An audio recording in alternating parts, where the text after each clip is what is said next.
बोले तुम्हें नहीं मालूम जो महाराज की पहले वाली पत्नी है ना, उन्होंने आपको बुलवाया है। बोले तो सीधी सीधी एक बात क्यों नहीं कहती, इसका मतलब है उस घर में सौते हैं, और ऐसे घर में मैं कदापि नहीं जाऊंगी जिस घर में सौते हैं। महाराज को बुला के ला, उत्तानपाद को बुलवाया, कहा कि महाराज ये बताओ, जब आपके घर में एक रानी पहले से मौजूद थी तो क्या मतलब था विवाह करने का? जब एक तुम्हारे रानी थी तो हमें व्यर्थ में लाए हो, अब भोग करन को काफी थी, हमें भाड़ा झोंकी वे लाए हो। जब एक रानी आपकी मौजूद थी क्या मतलब था विवाह करने का? इसी वक्त आप हमारी डोली को यहां से भिजवा दीजिए, हमें यहां नहीं रहना है। और जो महाराज इतने वचन सुने हैं तुरंत दासी से कहा जाओ सुनीति को लेकर के आओ। सुनीति को बुलवाया, सुनीति आई है, कहा बहन अब क्या बात है, अब महलों में चली चलो।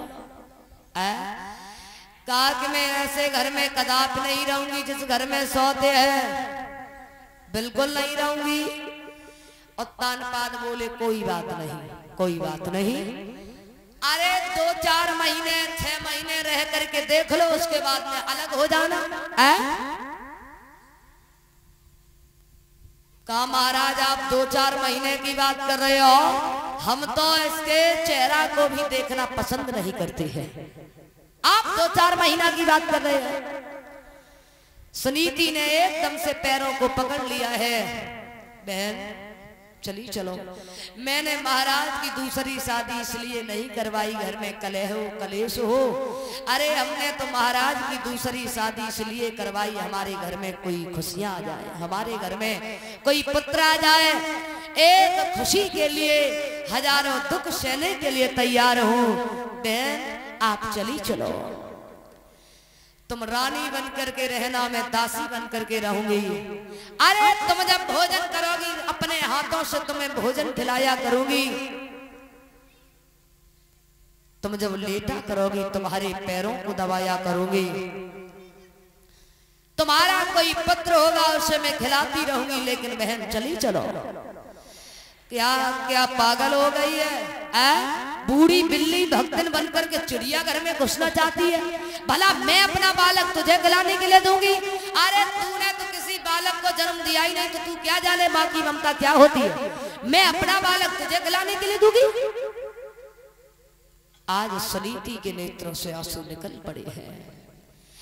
जैसे ही लात मारी है, सुनीति कहने लगी बहन अगर प्रभु हमें एक पुत्र दे देता तो आज ये आपकी लातें नहीं खानी पड़ती। आज महाराज बुरी तरीका से सुनीति रो रही है, कहा बहन तुम चली चलो, ये डोली तुम्हारी वापस नहीं जाएगी, लोग हमारे बारे में क्या कहेंगे। कभी आपको कोई कष्ट नहीं दूंगी, कभी आपको कोई दुख नहीं दूंगी, बहन बहन बन करके रहूंगी। लेकिन चली चलो बहन चली चलो, तुम जो कहोगी तुम्हारी हर एक बात मानने के लिए हम तैयार हैं, लेकिन महलों में चली चलो। कहा कि हमारे महलों के काग बिडालने पड़ेंगे और एक सेर जौ प्रतिदिन खाने के लिए मिलेंगे, रोटी नमक के साथ खानी पड़ेगी। इच्छा है तो रहो, वरना चाहे जाओ चली जाओ। आज सुनीति ने वो वस्त्र उतार करके फेंक दिए हैं, गजी की साड़ी, नील का लहंगा पहना, एक लाठी हाथ में लिए है और जैसे ही चली उत्तानपाद कहने लगी रानी तुम दासी बनने के लिए तैयार हो गई? अरे एक शेर जौ में तुम्हारा गुजारा हो जाएगा। कहा महाराज हो जाएगा। अरे सौत मेरी कह रही और में नहीं बिल्कुल उजर, एक शेर जो पते मुको बहुत है, मैं तो इन्हीं में कर ले गुजर। हो जाएगा गुजारा, हो जाएगा। सुनीति बोली है महाराज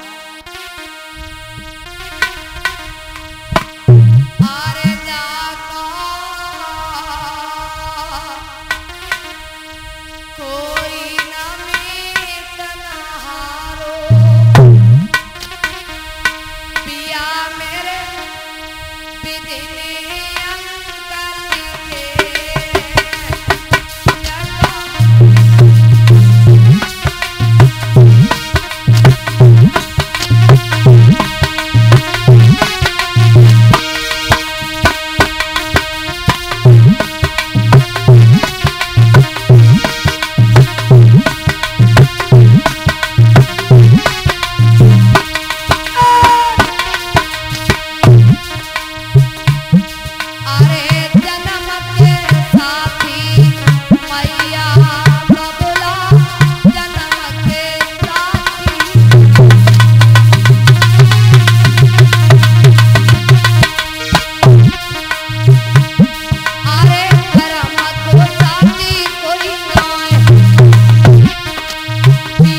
होते हैं लेकिन कर्म का साथी कोई नहीं। काऊ न को सुख दुख कर दाता, निज कृत कर्म भोग सब भ्राता। हो सकता है पूर्व जन्म में मैंने आपके साथ में धोखा किया हो, इसलिए आज मुझे धोखा मिला है।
कहा कि महाराज आप रोइए नहीं।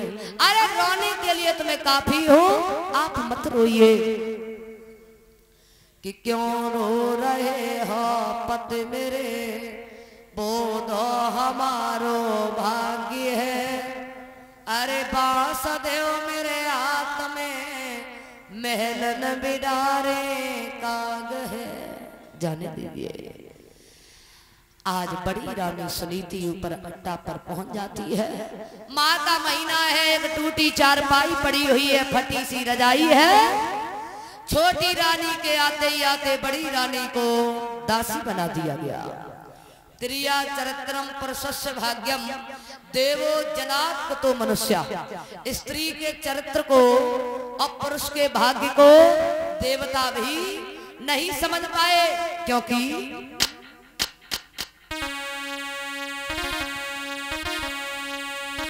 नारी जो करे सो करी छोड़े।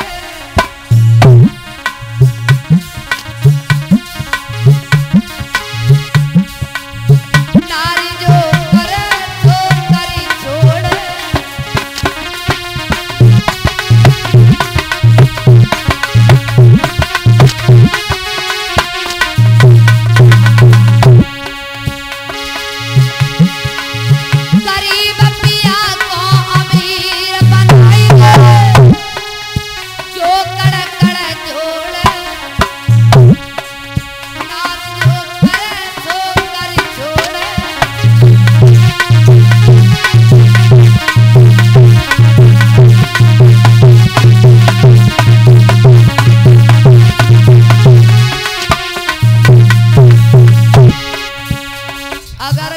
सुलक्षणी औरत आ जाए तो गरीब पिया को भी कड़कड़ जोड़ करके अमीर बना सकती है, लेकिन घर में कुलक्षणी आ जाए तो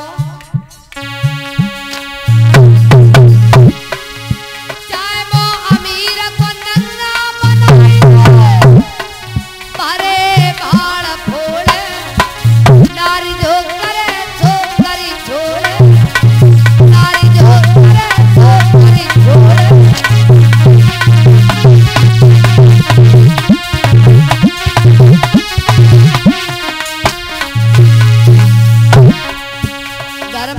कुलक्षणी औरत आ जाए तो अमीर पिया को गरीब कर सकती है।